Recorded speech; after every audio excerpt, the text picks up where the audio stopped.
All right, welcome back. We're the Connor Apper Show here on 1620 The Zone and 1620thezone.com. Big Ten Media Days rolls on from Indianapolis.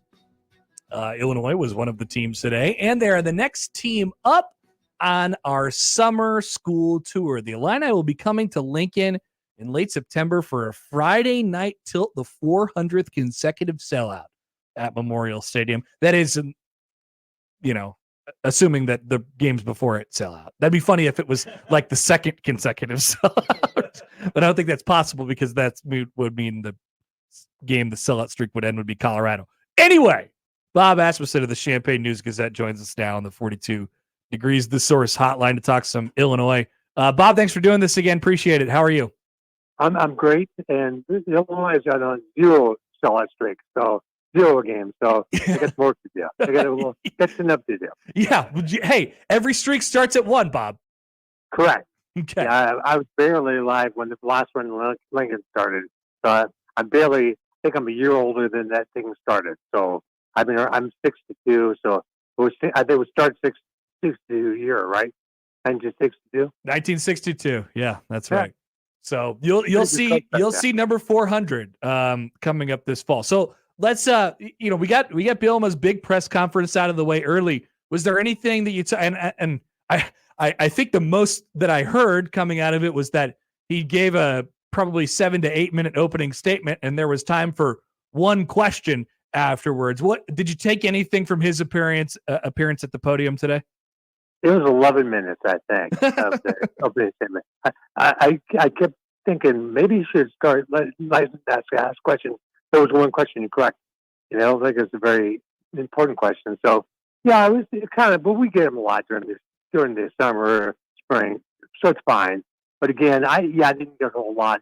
The podium things they do here, the one shot thing, that's really for radio or TV more than anything. Yep. When they do the individual things here, which are coming up later, right now actually, it's more time to talk to Bill. You can literally sit there and talk to the same coach for half an hour if you want to.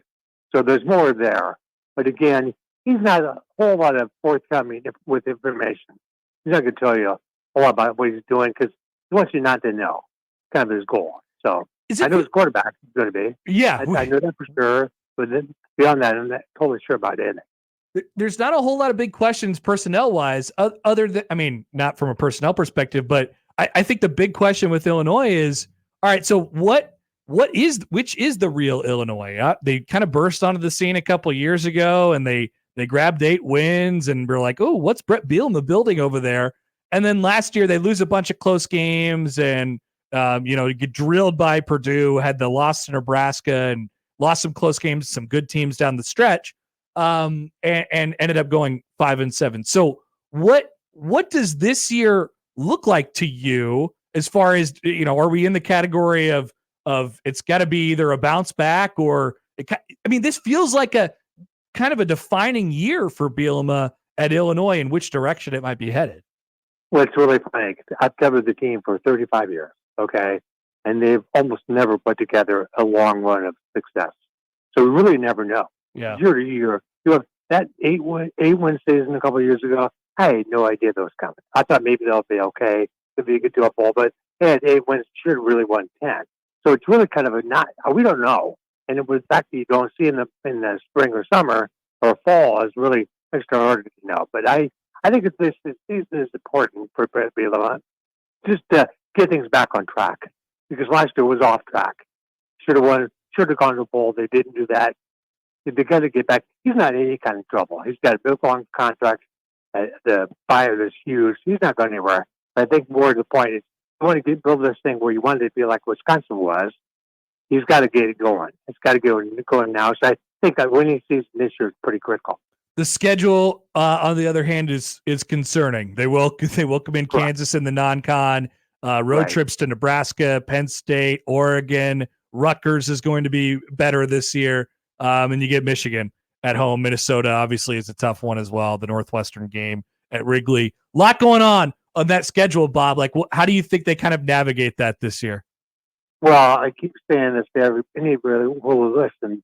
The Kansas game is critical because they can play that game. Actually, they went there and got drilled in Lawrence, which is, that happens to some teams. And have Kansas come to Champaign, be able to hang closer, win the game. That'd be huge in terms of momentum for the rest of the year. You're right; those road trips back to Nebraska and State. If you go 1-1 there, it's okay. You go 0-2, you get a problem. And then obviously Michigan coming for the 100th anniversary of the Red Grange game. That's huge. Going to Oregon. Have you guys been there? It's crazy. I didn't go on the Nebraska made a trip out there a few years ago now, but I didn't go, but it looked amazing. It's a great venue, and of course, home of Animal House, so it's like I loved it. Yep. But it's a pretty cool place. But I think that game is cool. That team's good. Luckily for Illinois, they don't play Ohio State. That's helpful. They don't play Wisconsin. Don't play Iowa.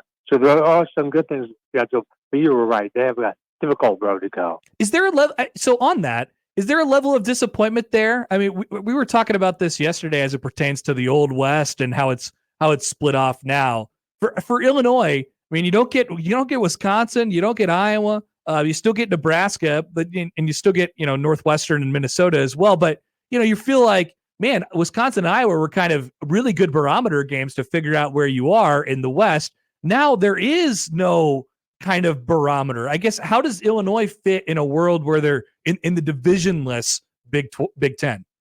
Well, they didn't win a lot of those games against Wisconsin and Iowa. So that was not a great thing for Illinois. I mean, when they beat them, it was a big deal, but they didn't do that whole lot.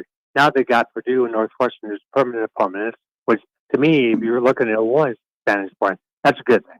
Because Northwestern is not routinely always good. They've been good at under Pepperidge, so they were good, and I think the new coach is doing a good job. Purdue's been down, so there's some issues there. So I think it kind of works out okay for Illinois, not having to see Nebraska every year, much as I regret that. I wish they played them every year. But they don't have to see them twice in 5 years. It's more manageable. So I think for them, it's okay. It is where they are. But they have to, until they start winning regularly, it's always teams. It does not really matter. Personnel-wise, lost a lot. I mean, let's just include the last 2 years. I mean, when you think about Williams and Johnny Newton and Witherspoon and Chase Brown, like those were real guys in the Big Ten, and they really showed their muscle and that they were competitive in that league for as long as they were there. None of those guys are on the roster anymore. What is it? Who steps up into those kind of star roles for Illinois this year? Well, one guy that's here in Indy, Pat Bryant, is a receiver, really good. He had a nice year last year, I think 50-plus catches. He's a guy, I think he'll become a prominent player this year. He's one. I think you really need quarterback Luke Altmaier to become what they thought he could be. His Ole Miss transfer, played last year, got knocked out late in the year by concussion, and then he basically lost his job to a John Paddock, was a transfer from, actually had high state at Champaign, was transfer, came in, had a great game against Indiana, but they need Luke Altmaier to come through, and then defensively, frankly, we don't know, because they've lost 4 top 3-round draft picks in the last 2 years. Yeah. That's a big deal. And those guys are all good, all prominent, all important. They don't have those guys. So give me maybe Gabe Yakas, who was playing, he's here this year, could come through. He'd be one. There's the defensive backs that you haven't seen a lot. They could be good players, but really it's kind of up to offense has to get it going early and see what happens there. Another guy I should mention, Caden Fagan, running back whose dad a long time ago played at Illinois. He had a really nice start last year. They got banged up, missed the rest of the season. He's a guy that I think could have a nice year. Have they settled on a style offensively and kind of what they want to be, tempo, like all things considered? Have they kind of figured out over the first couple years here what they want to be offensively from a style standpoint? Well, I think the head coach dictates that. He wants to run the ball. He wants to, and Chase Brown was great to do it with him because he could do that. But they want to run the ball predominantly. I don't think they want to, I don't think it has to be a 70-30 mix of run to pass. I think they want to be at least balanced.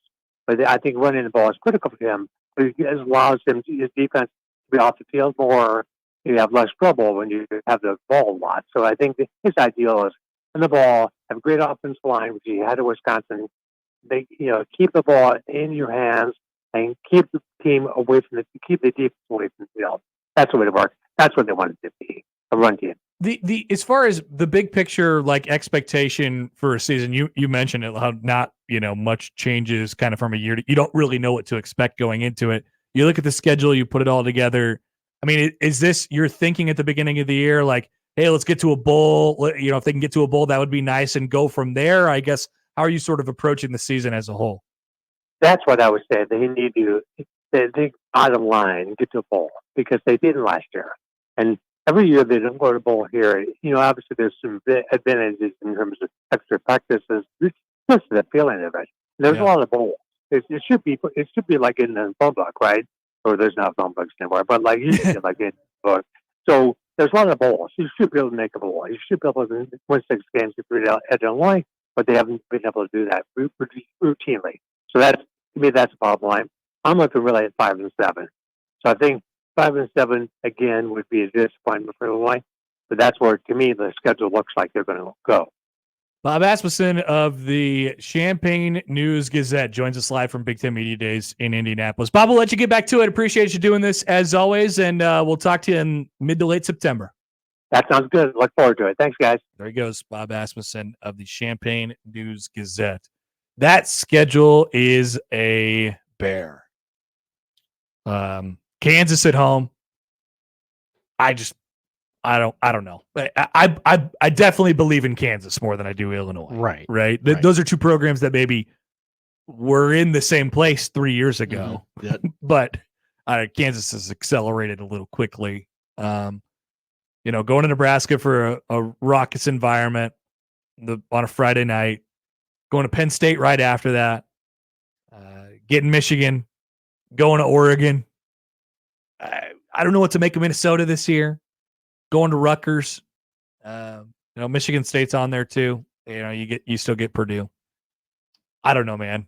And then non-cons against Eastern Illinois and Central Michigan, and then of course Kansas. Gonna have to surprise some people. Yeah, that feels like best case scenario 6, and I don't even know if I could find them. Hard to find. Yeah, but this is Nebraska and Illinois. Let's go back. I'm thinking about when these two teams, the time in the season in which these two teams have played each other. It always feels like it's September, and then it kind of goes the other way for whichever team, loses the game, right? So, last year it was October 6th. The year before, I remember this was the Matt Rule was in town to watch game. The secret game, the State and Trev basement game. That was the 29th. So that was late October, 29th of October, but it was a beautiful day. August, what sold him on coming here, and then November, and then September, November, September, October. It's okay. Never mind. My theory was incorrect. I always felt I just feel like this is I was vibing with you. This always sits as an early season conference game of like, all right, I don't really know what Illinois is, but you kind of know to watch out for them. Because you should watch out for everybody. Yeah. Brett Bielema coach team. But it just hasn't really, last year was a big pothole for them. It hasn't really progressed the way that I mean, you didn't have to win 10 last year, but it looks sloppy and messy, and they always feel like a team that is bit by injuries, and it just kind of gets really bumpy on them. It seems like every year. So it's a bunch of slow guys with 2 knee braces. But they've been explosive too. Like, I mean, think about that. All those first and second round draft picks the last 2 years. My God. Yeah. Okay, Chase Brown and Witherspoon and Newton and Williams. I believe those are all top 2 or 3 round guys. What the number that he just said. Mm-hmm. Witherspoon was a top 10 pick. 10. Brown was a second rounder. Played last year a little bit for the Bengals. Like, those guys are good players, and so they should be theoretically more explosive. Haven't really been. Can't buy them. Can't buy that stock this year, Josh.